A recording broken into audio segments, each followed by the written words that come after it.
Hello,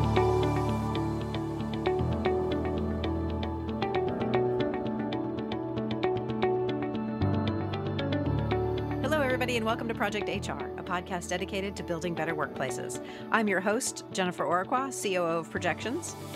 And I wanted to talk about the fact that in any given year, a company faces tremendous pressures that can test the ethics of individuals within the company, as well as the ethics of the organization as a whole.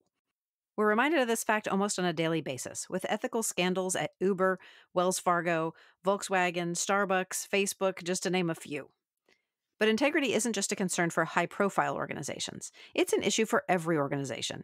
And if your company hasn't determined, developed, and communicated its unique code of ethics to its team and to the public at large, your company is missing a critical opportunity to bring out the best in yourselves, in your industry, and in your community. Today, I am so excited that we are joined by Rob Chesnut, former Chief Ethics Officer with Airbnb and the author of Intentional Integrity: How Smart Companies Can Lead an Ethical Revolution. Hi, Rob. We're so happy to have you here today. Thanks for having me, Jennifer. So, Rob, let me just say that this was a fantastic read. Your work experiences really informed the book itself. Can you tell our listeners a little bit about your background? What led you to where you are right now? Sure. I'm a lawyer by trade. In fact, when I got out of law school, I started out as a federal prosecutor. I prosecuted bank robbers, drug dealers. I even did some espionage cases. And after a while, it was troubling to put a lot of young people in prison. And as a prosecutor, I wanted to do something positive in life. And I got really lucky, Jennifer. There was this little company in my jurisdiction that I kept hearing about. I kept getting phone calls about them. People wanted records from this company. They wanted to prosecute this company. And I'm like, what is this company? And that company was called AOL. And for those of us that have been around a while, that was the way that we all used to get onto the internet. Yeah. And one of the sites I started using was eBay. And as a result of that, I ultimately reached out to the company and said, you know what, I'm a federal prosecutor and I know you don't prosecute people, but I think I can help you. Next thing I knew, I was moved to California and I was employee 170 at eBay, where I helped build out their legal department and then started and ran what was known as their trust and safety department. Which all the rules of the site, what you can buy and sell, stopping fraud and the like. And I spent 10 years at eBay. Then I was at a company called Chegg for 6 years as their general counsel. And then most recently, I spent a little over 4 years as the general counsel and chief ethics officer at Airbnb. Nice. So obviously you were inspired to move your career in this direction. And that inspiration around integrity, integrity is one of those words that a lot of people use without stopping to think about what it means. Yeah. So taking that inspiration, how do you define integrity? Well, you're right. You see it on those posters, right? Those with the pretty sunset and the lake and the lone tree and the word integrity underneath, and nobody talks about it. What is that? Because it's an uncomfortable subject a little bit. I think leaders, they don't want to get into morality, right? They don't want, they almost feel like it's someone's personal business. And for me, integrity, the classic definition, doing the right thing even when no one's watching. And the problem is the world's changed and the world is always watching now. And so things that were swept under the rug, misdeeds, the lying, the cheating, the stealing, it's coming out. And the world's hearing about bad behavior by leaders and by companies now like never before. So how do you see the current state of corporate integrity? Where are we? Well, I think a lot of people feel like things are horrible. And the world's taken a big step back. I actually think that we've taken a step forward. I think that with the internet has come transparency and what I also call scattered power. That is the power of each of us as individuals to be our own news station, to be our own reporter. We have the power of a video camera magically in our hands now with a cell phone. We have a global platform through blogs and Twitter and Facebook. And so what's happening is things that weren't talked about before are now being written about and tweeted about and posted about. And I think what is happening is the world is now adjusting to the fact that, hey, wait a minute, the bar's being raised. The old way of doing business isn't working anymore. People want more from leaders. They want more from companies. And the fact that we're seeing so much of this stuff come out right now, I think has caused a lot of people to pause and say, hey, we better be thinking about operating with integrity now because Hmm. that's what the world expects of us. Hmm. And if we don't, our careers are at risk, brands are at risk. For sure. Yeah. And defining that integrity is always a challenge as well. So, Rob, in the book, you had a discussion of heroes and hypocrites when we were defining the state of corporate integrity today. Can you talk a little bit about that? Yeah, I think too much is probably made of this idea that someone's a hero for raising their hand and pointing out a problem. We have to get to a culture where everyone is comfortable raising their hand, where you're not thought of as a whistleblower or you're not thought of like somebody that's doing something extraordinary. But integrity is something that everybody in a company should feel ownership over, and it Hmm. shouldn't be something that's viewed as so extraordinary. It should be just the norm of the way that business is done. That you want people who are not afraid to speak up, and you're not afraid as a leader to have a conversation. Definitely. And there are certainly signs that the business community is becoming more mindful about integrity beyond the sunset poster with the word integrity on it. Well, they have to. Yeah, for sure. Employees are forcing them to it. I think employees. This was a good learning for me at Airbnb. Employees want to be part of a company that has values that are consistent with their own. Hmm.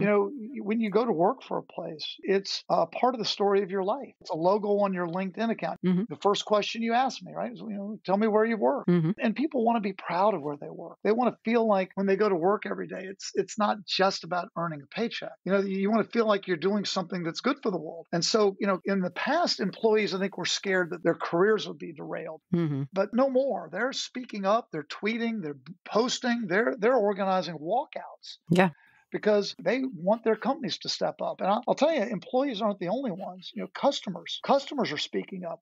We are Hmm. in an age of conscious consumerism where consumers are now looking at how they're spending their money. And if a company does not reflect the personal values of a consumer, the consumer is going to move their money. Hmm. They want to do business with companies that they feel reflect their own values. So as a company, you can't ignore this. The world is pushing you and forcing you to address these issues. So I think the question is, are you going to be dragged kicking and screaming, or are you going to lead, get in front of it? Because if you get this stuff right, it's something that actually drives your business. Hmm. It will give you loyalty with your employees. Your employees become champions. Your customers become champions. Accenture's done a lot of work in this area. And study after study shows that companies that operate with integrity actually outperform the market and Hmm. outperform their competitors. So it's not like you've got to make a choice. Oh, we're here to do business and we can't afford, it's a dog eat dog world. No, in reality, if you get this stuff right, it's actually good for your financial performance. For sure. For sure. And it goes back to that old adage of, show me your five closest friends and I'll show you your future. I don't know if you ever heard that Right. before, but that's kind of how people associate with the companies they work for, the companies they buy from. And I think that everybody feels that, they want that to reflect positively on them personally. So in the book, you mentioned a recent roundtable, a business roundtable. Can you kind of Yeah. share with our audience what happened there? Sure. We've looked at what is the purpose of a company? Why does a company exist? It has been all around this notion of shareholder value. And this was something developed by an economist, Milton Friedman, Uh-huh. and a professor as well. And the idea behind this was companies should simply focus on one thing: increasing shareholder value, increasing the return to their shareholders, which is interpreted to mean get your stock price up. And as Hmm. long as you're increasing your stock price, then it's good. And that's the only thing you should think about. Now, that thinking has dominated capitalism for decades. The problem with it is if you're focused on driving your stock price up, and that's all you're focused on, first of all, you're short term in your thinking because all you're Mm. thinking about is this Sure. quarter's number. Right. But number two, you're also cutting ethical corners to do it, right? Hmm. In other words, anything is justified and good if it gets the stock price up. So Hmm. well, yeah, we're dumping carbon into the air, but it's legal. So look at our stock price. Don't worry about the stream that's by the factory. Don't worry about the fact that we're buying our supplies from a place on the other side of the world that mistreats its workers. And the world now is looking at this and recognizing that this is a terrible way to do business. The incentives are all aligned wrong. Now, there's nothing wrong with making a profit. In fact, as a business, you've got to make a profit in order to Sure. operate the business. But there's Right. also no reason that that should be the only thing that you're focused on. Hmm. And the Business Roundtable is an organization made up of really the CEOs of some of the top companies in the world, nearly 100 of them. And what they recently did was extraordinary. They recently came out with a statement that the purpose of a company is no longer purely profit. Hmm. It's no longer around simply increasing shareholder value. And instead, what's replacing it, Jennifer, is this notion of stakeholder capitalism. What I mean by that is every company ought to identify who its stakeholders are. And there are usually going to be a number of stakeholders. And it should be operating the business for the benefit of the stakeholders at large. So let's take Airbnb. Hmm. For Airbnb, we had 5 stakeholders. One, of course, is our investors, because our investors are always going to be an important stakeholder for business. But at Airbnb, we also recognize that Airbnb hosts are stakeholders, Airbnb guests, our employees, and Hmm. finally, the world at large is a stakeholder. So that means whenever we make a major decision at Airbnb, we are doing so thinking about what is the impact going to be on all of our stakeholders. So we might well make a decision, for example, that is not in the best short term interest of our investors, but it might be in the best interest of our guest and our host and communities at large. And so each time what we're doing is now we're weighing the trade offs between the different stakeholders when we make decisions. And we're recognizing that over the long run, we've got an obligation to all those stakeholders. So, for example, if all we're doing is just focusing on making money, but we're not treating our customers and our employees and the communities right, then we're failing as a company. We owe Hmm. something to a broader group of stakeholders. And that way, I think, of looking at companies, it really encourages more ethical thinking because now, you recognize you have a broader obligation to the world. And that means that it's not just about money all the time. So let's dig into that a little bit. We all know we should act with integrity at work just because it's the right thing to do. But there are a whole host of reasons why acting with integrity is actually a genuinely smart business decision. Can you talk about that a little bit? Let's take an example. Airbnb back in 2016 was faced with claims that some guests were having trouble getting a room from host because of the color of their skin. Mm. Now, this became a hashtag on the internet, Airbnb while black. A couple of lawsuits were filed. Government started to look into it. And look, I started doing some research. Well, what's the law in this area? What is Airbnb's legal obligation as a platform in these circumstances? And I went in to talk to Brian Chesnut, the founder of the company and CEO. And I started going through the law, and he held up his hand and said, "Hold on, stop. I don't really care." I said, "What do you mean you don't care?" He said, "I don't care what the law is." He said, "Because Airbnb's mission is all about belonging. Belonging is this idea of connecting human beings who come from different parts of the world, different backgrounds, and through immersive travel, helping them get to interact with each other face to face." Brian said, if discrimination is going on our platform, we're failing as a company. Hmm. We are failing in our mission. He said, so I don't really care about what the law says. We're going to fix it. Now, fixing it meant taking a number of steps that got some users upset. And some users left the Airbnb platform because we stopped, for example, providing the name and picture of a potential guest before a host decided to accept them. Hmm. But you know what? After we did that, we ended up being endorsed by a number of civil rights groups. And we found that our business was actually benefiting Hmm. from the fact that we were taking a stand on something that we felt was important as a social issue. Now, we didn't take that stand because of any financial reason. In fact, in the short run, we lost some users for it. But I think we recognize that, if you do the right thing, if you have values that you are proud of and that you follow your North Star, what you will frequently find is that message will resonate with employees and with your community, and it will ultimately benefit your business. And I think today people really respect those ethical decisions where you've made this for the greater good, not necessarily for profit, and that just leads right back to profit, which is great. Particularly if you do it without being forced to do it. Particularly if you Yes. just go out and embrace it. I think Hmm. people respect that. Hmm. Because it's the right thing to do. That's it. All right, Rob, we're going to take a quick sponsorship break right now. When we return, we're going to get into exactly how leaders can begin to foster integrity in their workplaces. I'm looking so forward to this. Stay with us.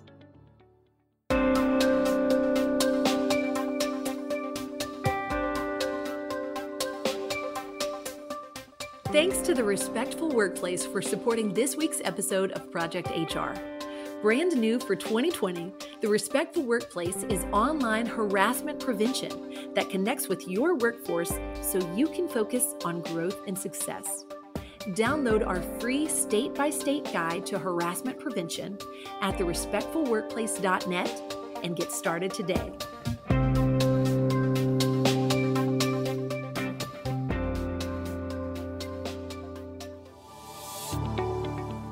And we're back with Rob Chesnut, former Chief Ethics Officer with Airbnb and author of Intentional Integrity: How Smart Companies Can Lead an Ethical Revolution. So, Rob, to encourage an intentionally ethical workplace, you start with creating a code of ethics for your organization. What does that process involve? Well, let's start with the way things are traditionally done. Most companies get their code of ethics by picking up the phone and calling their law firm and saying, hey, can you send me a code of ethics?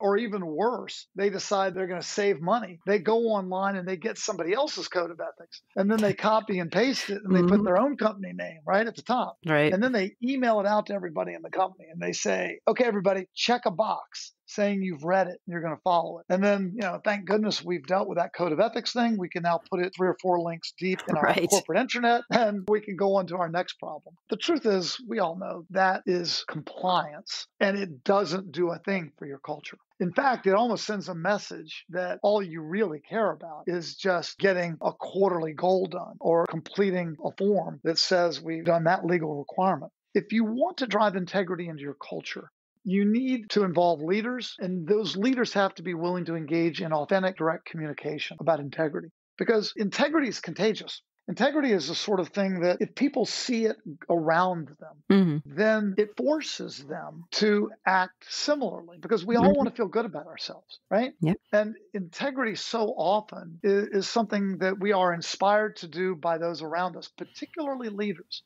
I say that leaders are the thermostat, not the thermometer. A thermometer takes the temperature in a room. A thermostat sets it. Love that. And a leader, by their words and their actions, has their hand on the thermostat. So if you've got a leader that's stomping around saying, we've got to hit this number no matter what, or get it done, I don't care how you get it done, just don't come back to me until you've gotten it done, right?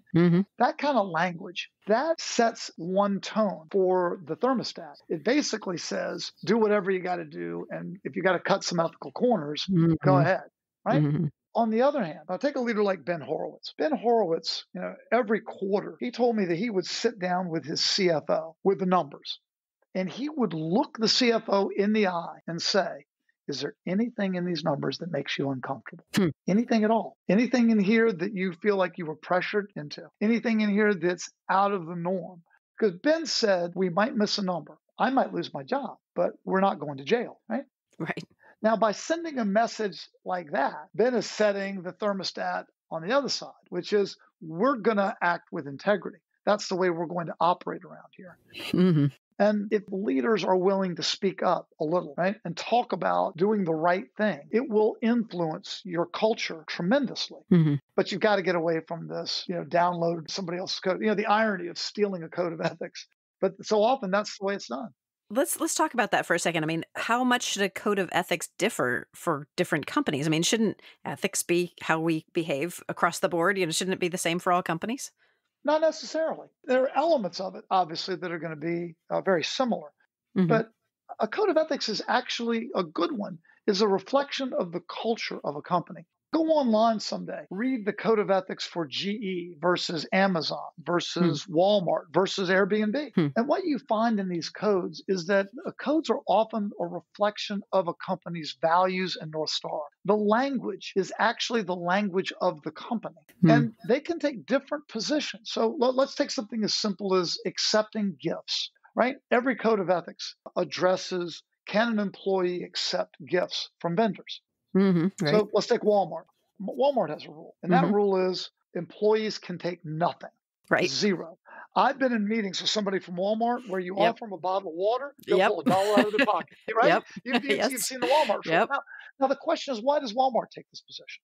Well, it's because Walmart's North Star is low prices every day for customers. And Walmart understands that if employees are accepting gifts, those gifts are actually increasing the cost of goods sold to Walmart and ultimately raising prices.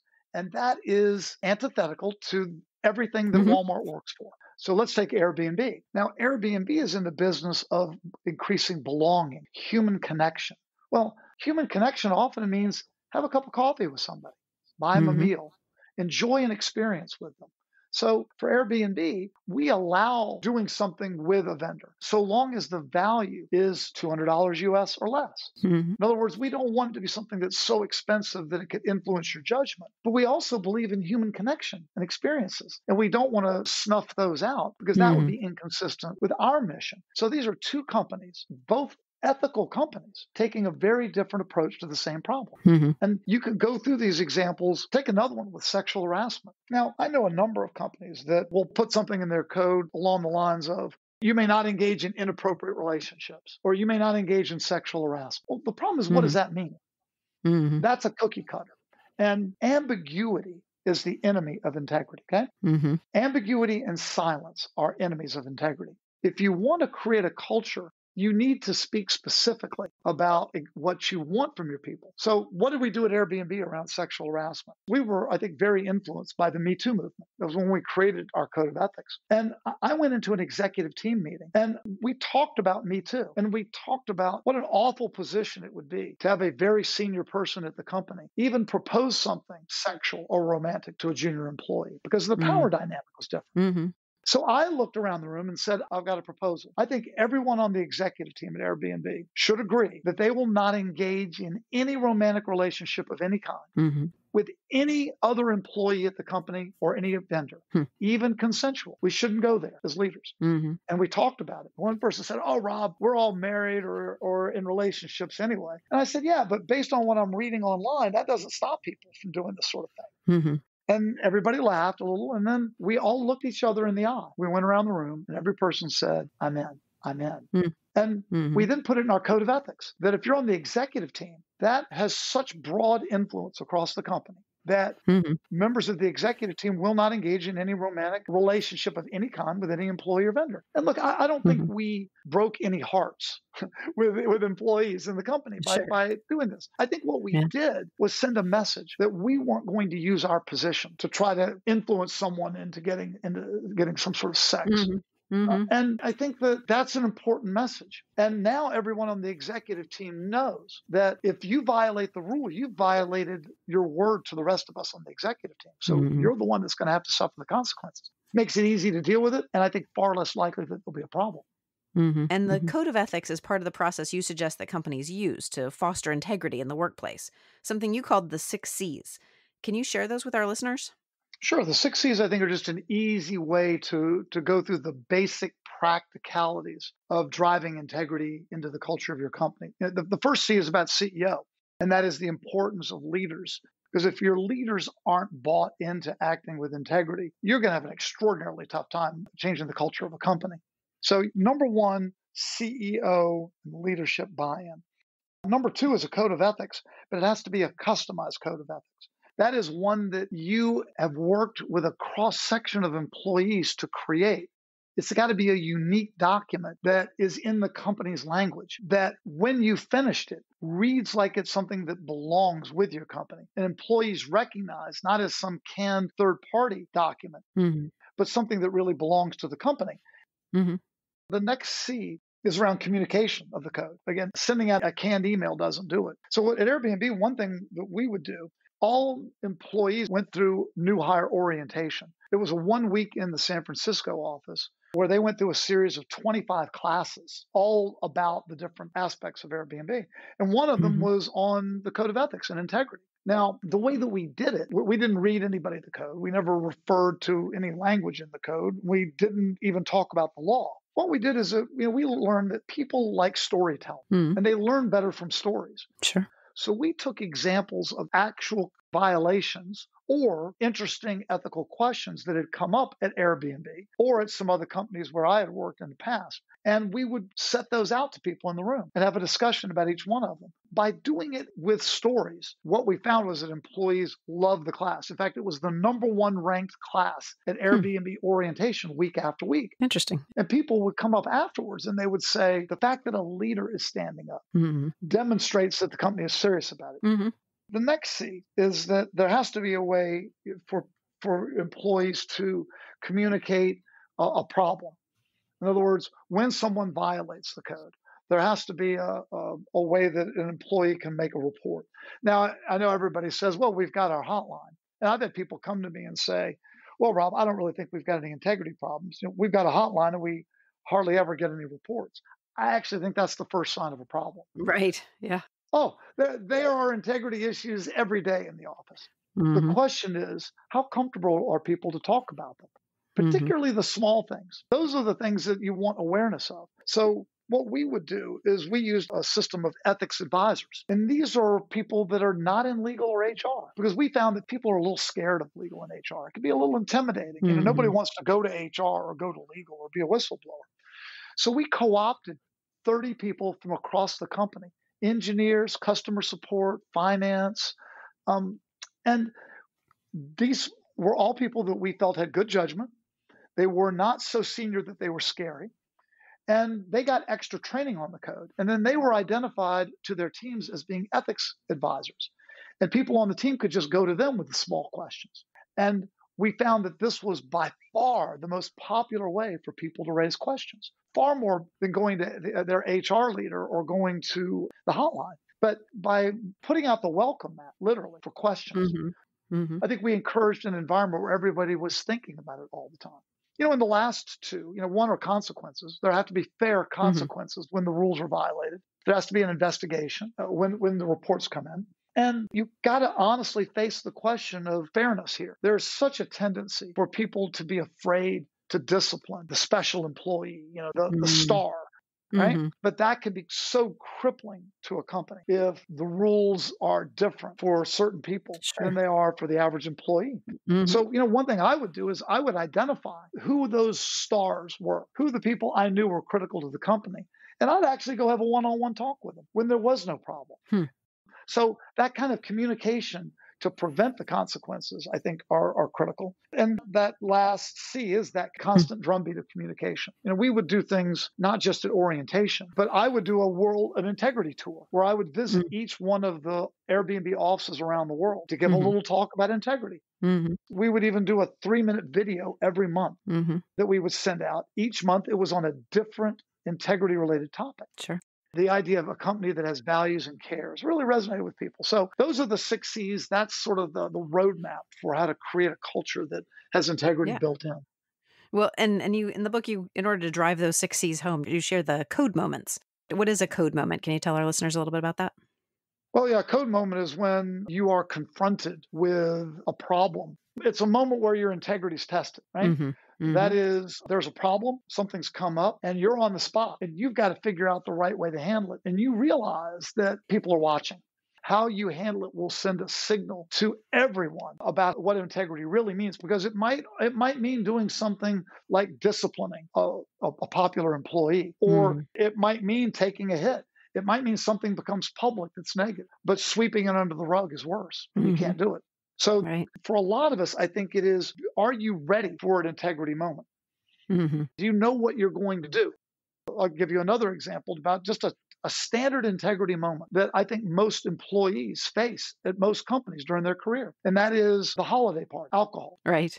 Alcohol is a fixture, I think, at a lot of companies' holiday parties. And it's in some companies, it's something that's a regular part of the culture. We also know, those of us that have been in the HR legal world understand that people can often do some stupid things after they've had too much to drink. Of course.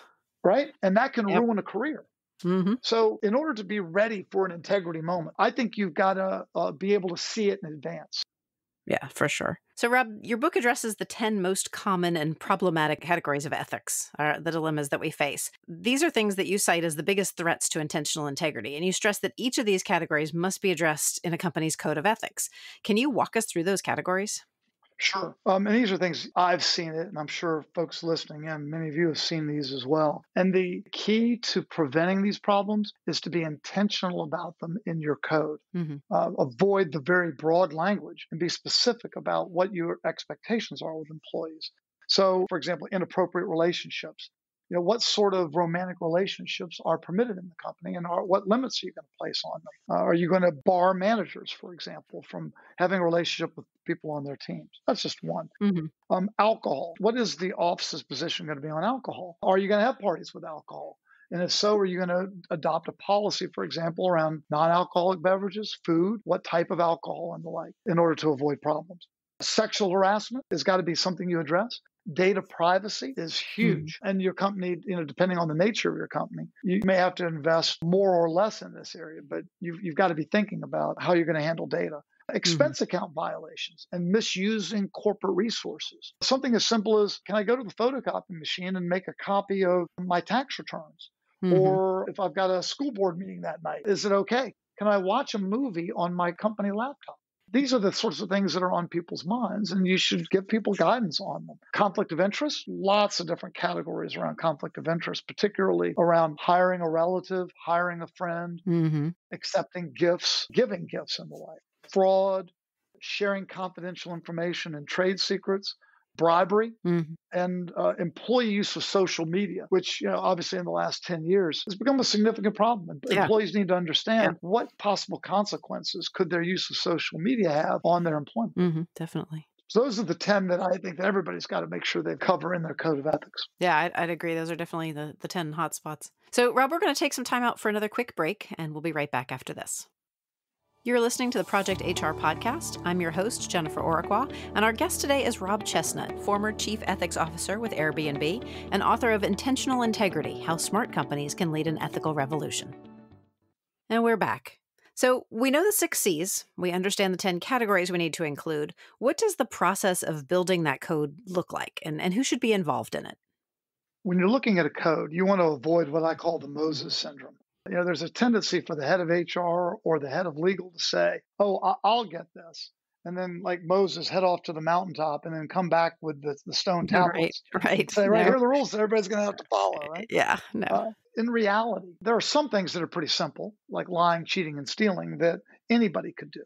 But a lot of this stuff is nuanced. And a lot of it depends on your background, your life experience, your culture, even your religion. And if you value diversity, you want to make sure that this is a place to take advantage of that diversity. You want to hear what are the experiences and the opinions of people all across your company, particularly if you're a global company. You need to get people involved in other parts of the world. You cannot assume that your culture or your way is the only way or the right way forward for your company. So what I think you need to do is you need to put together a team. And the team needs to be diverse and it needs to be cross-functional. So get somebody from finance involved.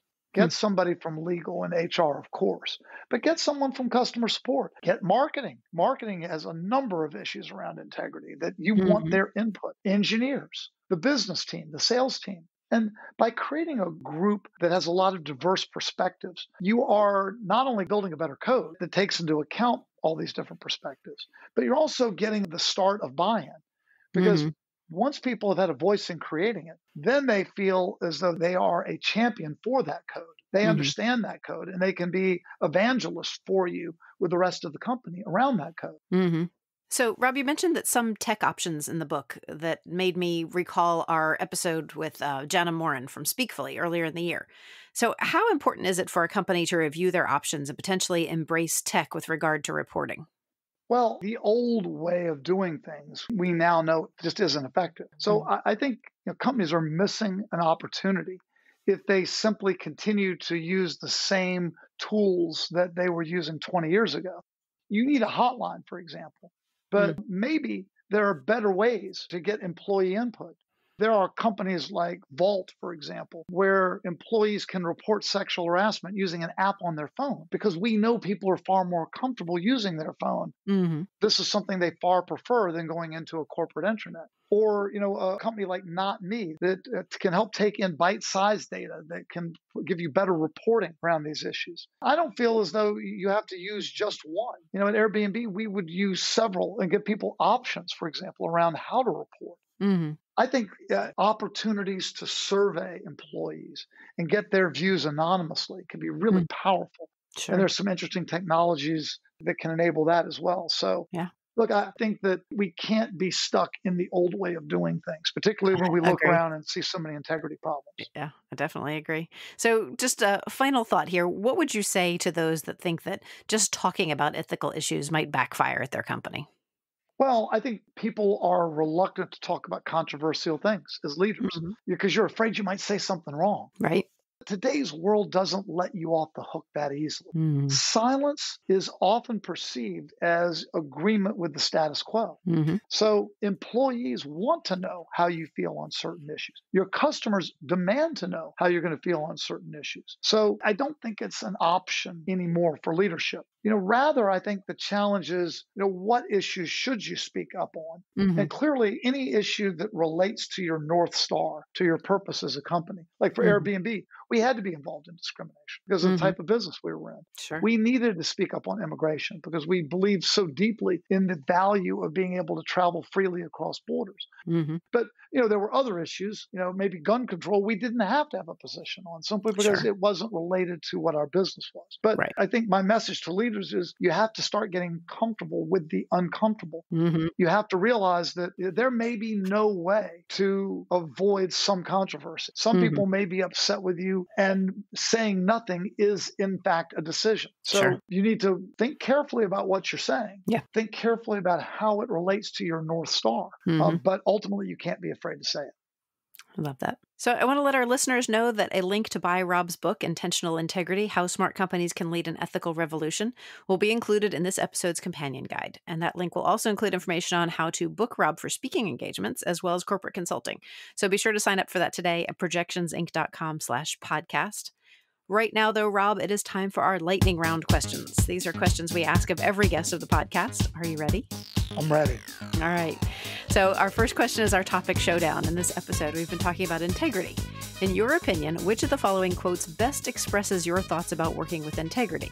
Thomas Leonard's "Integrity is beauty," or Tom Peters' "There's no such thing as a minor lapse of integrity"? I'll take the first one, actually. I like the more spiritual beauty aspect of it. Yes, I like that. So maybe an easier question. What's the best book you've read recently? There's a book by Adam Grant called Give and Take, and it's about how givers, people that do more for others and think about others, actually are more financially successful than people who are more selfish and takers in life. A fascinating book, and it has interesting implications for business as well. I definitely need to pick that one up. We've shared The Go-Giver with our entire team. I don't know if you've read that, but same kind of principle. The more you give, the more that comes back to you. That's right. Yep. Yeah, that's a great thing. So next question, what is your favorite thing about working as an ethics officer? I love the fact that I feel like I'm involved in all aspects of the business. I believe there isn't one chief ethics officer at a company. I like to think there are 5,000 of us. And it gives me the opportunity to be creative, to work all across the world. There are very few jobs that give you a chance to work across all the offices, across all the functions, and have an impact on the way that people come to work every day. That's a great thing. So tell me, what is the best piece of advice you've ever been given? Keep a positive attitude. I think every day in life gives you 10 reasons to say it's a good day and 10 reasons to say it's a bad day. And you have a choice, really. I think about which ones to focus on. And I think you are more successful and you are certainly much happier if you push your mind toward the good things that happen and gratitude for those things than to get too bogged down in the negative. Agree. So final question, who or what inspires you? Oh my goodness. You know what? I'm going to say my mom. I was an only child, raised mostly by my mom. And my mom was really a big believer in integrity. And she read a lot. She was a really inspiring woman who gave me such a tremendous push in life. And I think her example and the fact that I'm now a parent means that's got to keep me at the top of my game and pushes me to do my best every day. Loads of ethical decisions in parenting, that's for sure. Oh, yeah. Hardest job I've had. For sure. So thanks for joining me today, Rob. I really appreciate it. I really appreciate you having me on. Thank you, John. Thanks. And I want to thank our listeners, too. Once again, this is your reminder to grab the companion guide for this episode at projectionsinc.com/podcast. If you'd like to be a guest on Project HR, or if you know someone who would, feel free to email us at projecthr@projectionsinc.com. And to make sure you never miss an episode of Project HR, we hope you'll subscribe to the podcast. Drop us a line, leave us a review, or simply rate us a handful of stars wherever you get your content. And last but certainly not least, you've been hearing about it for weeks, but Project HR's Big Book giveaway is now in full swing. As part of Project HR's one-year anniversary celebration, we are giving away a copy of every book featured on the podcast so far. That's from last November all the way through to today, which means that it even includes a copy of the book we've been discussing in this episode, Rob Chesnut's Intentional Integrity. So thank you, Rob, for contributing to that. My pleasure. And all of these books will go to one very lucky listener, so visit projectionsinc.com/podcast for all the details. That's it from me for now. Let's make it a great day at work.